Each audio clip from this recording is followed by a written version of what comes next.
দর্শক, কোরেশ নিউজে সবাইকে স্বাগত জানাচ্ছি। আমি জাকির হোসেন। কোন নির্বাচন জনগণ আগে দেখতে চায়?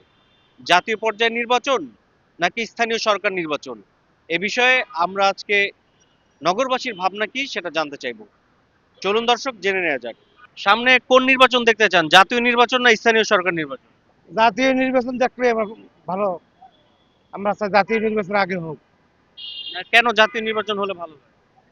দেশ আগে ভালোভাবে চলবে, সেই জন্য জাতীয় নির্বাচন হওয়া আগে দরকার। এমপি নির্বাচন আগে যদি ভালো হয় আমার মতে, তাহলে এরপরে জিনিসটা সুন্দরভাবে হইব। বাকিগুলা এমপি নির্বাচনটা আগে হইবে। ইউনিয়ন পর্যায়ে যে নির্বাচনগুলো আছে সেগুলো হলে আগে ভালো হয়। এর কারণ হচ্ছে এখন একটা অস্থিতিশীল বা বিশৃঙ্খলা ভিতরে আমরা অবস্থান করছি।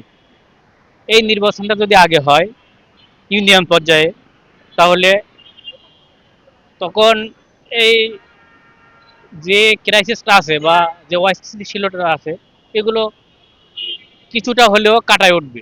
স্থানীয় সরকার। ছোট হলে একটা ডিসিপ্লিন আসবে, ওদের একটা থাকবে যে না আমরা ছোট থেকে সাকসেস হলাম কি হলাম না, তারপরে বড় যেতে একটু চিন্তা ভাবনা করবে আর কি। কোন নির্বাচনটা আগে হলে ভালো হয় আপনার মতে? সংসদ নির্বাচনটা হলে আগে ভালো হয়। দেশের যে অবস্থা তাতে সংসদ নির্বাচনের দরকার। কারণ তত্ত্বাবধায়ক সরকারের আমলে এই সেনাবাহিনীতে দেশ চালাইলে পারে তো দেশের কোনো উন্নয়ন হবে না। সেজন্য আপনার সংসদ নির্বাচনটা আগে হওয়ার দরকার।